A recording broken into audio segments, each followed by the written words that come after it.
आदाब, नमस्ते दोस्तों। लास्ट वीडियो में लर्निंग डिसेबिलिटी की डेफिनेशन पर डिस्कशन किया था। आज एक बड़ी कॉमन सी प्रॉब्लम बच्चों में पाई जाती है, बच्चों में क्या बड़ों में भी पाई जाती है, जिसे हम ADD कहते हैं या ADHD। ADD का फुल फॉर्म होता है अटेंशन डिफिशिएट डिसऑर्डर, या ADHD भी कहते हैं कई मानों में, attention deficit hyper activity disorder. Actually ADHD को समझने के लिए एक प्रॉब्लम है, बच्चों में बहुत ज़्यादा पाई जाती है और अक्सर पेरेंट्स एंड इवन टीचर भी इसको समझ नहीं पाते हैं, क्योंकि नॉर्मल और सीवियर मतलब कम और ज़्यादा, छोटा मोटा ये जो सिम्टम्स है वो तो हर बच्चों में दिखती है, पर उसमें इसमें सीवियरिटी आ जाना, ज़्यादा हो जाना ही ADHD कहलाता है। एक एग्जांपल से समझिए तो ज़्यादा समझ में आएगा ADHD के बारे में। जैसे कोई एक स्टूडेंट है, वो स्टूडेंट जब 3 इयर्स का है और स्कूल में जाता है तो उसकी टीचर शिकायत करती है कि यार इस बच्चे में बहुत ज़्यादा शरारतें हैं। एक्चुअली बच्चे तो शरारत करते ही हैं, पर टीचर ने कंप्लेन किया कि बच्चा पुशी बिहेवियर है, मतलब बैठे रहता है, धक्के देता है अपने क्लासमेट्स को। आम बच्चों में भी ये होती है, पर थोड़ा सीवियर है, यहाँ तक नेगलेक्ट कर सकते हैं। लेकिन जब वो बेबी 4 साल का होता है तो उसके टीचर कहती है इस बच्चे में बड़ी एग्रेशन है, फाइट करता है अपने क्लासमेट से, इनडिसिप्लिन्ड है। फिर जब वो बच्चा 5th ईयर का होता है तो टीचर कहते हैं कि वो दोस्तों के साथ दोस्तों को टॉयज़ खिलौने को लेकर तोड़ देता है, फाइट करता है, र्यूड बिहेवियर दिखाता है, कॉपियाँ छीन लेता है, किताबें छीन लेता है, किताबों को फाड़ देता है। 6 ईयर का जब वो बच्चा हुआ तो उसके टीचर ने कंप्लेन किया कि जब भी क्लास में एंट्री लेता है शोर करता है, पूरी क्लास को डिस्टर्ब करता है, अपने आप को एक्सपोज करता है। उसके बाद आप न्यूरोलॉजिस्ट के पास गए, न्यूरोलॉजिस्ट ने कहा कि इस बच्चे को ADHD है। कुछ हद तक तो समझ ही गए होंगे कि ADHD होता क्या है। अब मैं थोड़ा इसे इलेबोरेट करूँ स्पेशल नीड्स के अकॉर्डिंग। एक्चुअली कैरेक्टरिस्टिक्स ADHD बच्चों का मेन 3 कैरेक्टरिस्टिक्स होते हैं, 3 खसूसियत होते हैं, कह सकते हैं लक्षण होते हैं, जिससे आप पहचान सकते हैं। हालांकि इतना आसान भी नहीं है, फिर भी बहुत हद तक आप कोशिश करेंगे, उसके बाद किसी प्रोफेशनल के पास जाएंगे।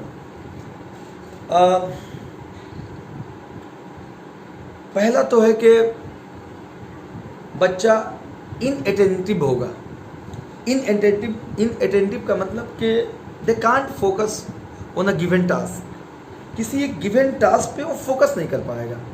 अभी वो मैथ्स कर रहा है, थोड़ी देर में वो इंग्लिश की बुक खोलने लगेगा, उसके बाद कुछ और चीज़ पे जंप कर जाएगा, मूव कर जाएगा कि नहीं ये करना है।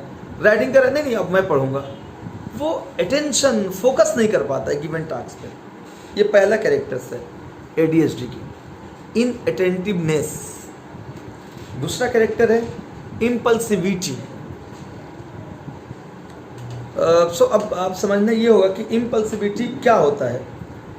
इम्पल्सिविटी का मतलब होता है कि बिना सोचे समझे वो बच्चा कुछ नहीं समझेगा कि क्या उसका रिजल्ट होगा, वो बोलेगा। इम्पल्सिविटी। और एक बार मना करने के बावजूद भी बार बार वो करता रहेगा। आप उसे रोक नहीं सकते, आप मना करेंगे एज अ टीचर, लेकिन वो बच्चा उसके बाद भी कर देगा। ये नहीं कि वो आपकी बात नहीं मान रहा है, वो बच्चा एक प्रॉब्लम से जूझ रहा है।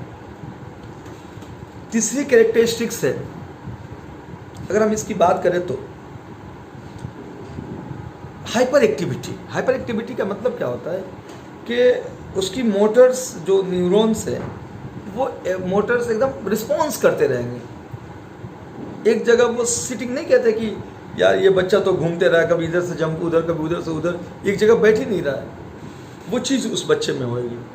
यानी 3 कैरेक्टरिस्टिक्स होएंगी। द फर्स्ट वन इज क्या कि इन अटेंटिव होगा। वैसे आमतौर पे बच्चे इन अटेंटिव होते हैं, लेकिन वो बच्चा कुछ ज़्यादा ही इन अटेंटिव होगा, फोकस नहीं कर पाएगा एक काम पे। नंबर 2 इम्पल्सिविटी होगी कि वो विदाउट थिंकिंग कुछ भी, उसको ये भी नहीं पता है, छोटा बच्चा उसको पता है कि इससे प्रॉब्लम होगी या टीचर ने मना किया है, उसके बाद भी वो करते रहेगा, बोलते रहेगा। और तीसरा हाइपर एक्टिविटी, वो रेस्टलेस एकदम इधर उधर जंप करता रहेगा, मूवमेंट करता रहेगा। ये तो कैरेक्टरिस्टिक्स है। अच्छा, ADHD की जो कैरेक्टरिस्टिक्स है, it differs from age to age. उम्र के हिसाब से सिम्टम्स में, कैरेक्टरिस्टिक्स में चेंजेस भी आते हैं। एक्चुअली इंसान की लाइफ को हम 4 फेज़ में बांट देते हैं, और ख़ासकर एजुकेटर लोग। द फर्स्ट वन इज़ के हम कहते हैं यंग स्टेज, देन हम कहते हैं कि एलिमेंट्री एज पे है, देन हम कहते हैं कि एडोलेसेंस एज पे है, देन हम कहते हैं एडल्ट एज पे है। अगर हम बात करते हैं कि यंग एज पे, तो हम आमतौर पे 6-7 साल के अंदर अंदर की बात करते हैं। तो अब देखिए ADHD बच्चों में 1 से 6 साल के अंदर जो कैरेक्टरिस्टिक्स होगी वो कुछ डिफरेंट होगी। ऐसा होगा कि वो बच्चा आम तौर पे क्या होगा कि एक जगह नहीं बैठेगा, मूवमेंट करता रहेगा, एक जगह शांत बैठ ही नहीं सकता, इधर से उधर इधर से उधर। ये 8 बरस से पहले उसमें ये चीज़ दिखेगी, ये कैरेक्टरिस्टिक्स दिखेगी। उसके बाद दूसरा, जब वो 8 साल का होगा, तो आप देखिएगा कि 8 साल या उससे बड़ा का, यूँ कह लीजिए कि वो एलिमेंट्री एज में आ गया, तो 12 साल तक 13 साल तक क्या देखेंगे कि वो अपने क्लासमेट से फाइट कर रहा है। जैसे क्वेश्चन, टीचर ने क्वेश्चन पूछा, ऐसे कई बार बच्चे होते हैं जब उन्हें आता है तो उनका मोटर रिस्पॉन्स करता है, तुरंत बोल देते हैं, ठीक है।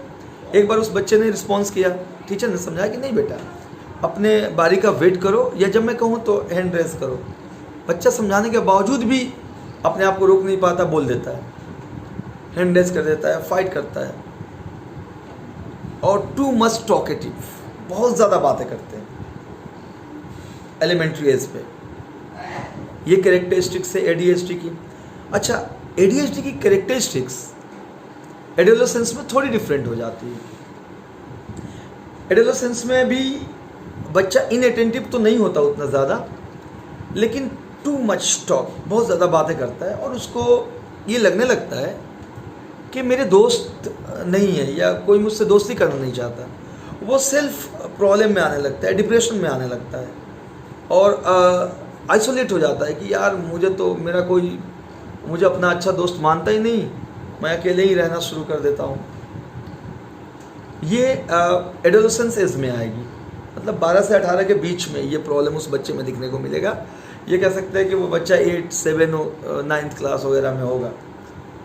उसके बाद यहीं पे नहीं, कई बार तो ये प्रॉब्लम एडल्ट एज में आप इस कैरेक्टरिस्टिक्स को, ADHD की कैरेक्टरिस्टिक्स को देख पाएंगे कि जॉब में प्रॉब्लम हो रही है, बॉस से सही तालमेल नहीं बन रहा है, अक्सर जॉब छोड़ रहा है, दिए गए असाइनमेंट को कंप्लीट नहीं कर पा रहा है, परेशान रह रहा है। ये कैरेक्टरिस्टिक्स है ADHD की। सो ADHD की डिफरेंट लाइफ स्टेज में डिफरेंट कैरेक्टरिस्टिक्स होते हैं, और अगर इसे शुरू में इंटरवेन किया जाए, पेरेंट्स करे, स्पेशल एजुकेटर करे, रिकॉग्नाइज प्रोफेशनल करे, तो इसे रिड्यूस किया जा सकता है, मैनेज किया जा सकता है, और बहुत हद तक कंट्रोल भी पाया जा सकता है। डियर, अब इसकी रिमेडीज़ पे, इंटरवेंशन पे अगले लेक्चर में बात करेंगे। आज के लिए इतना ही। जय हिंद।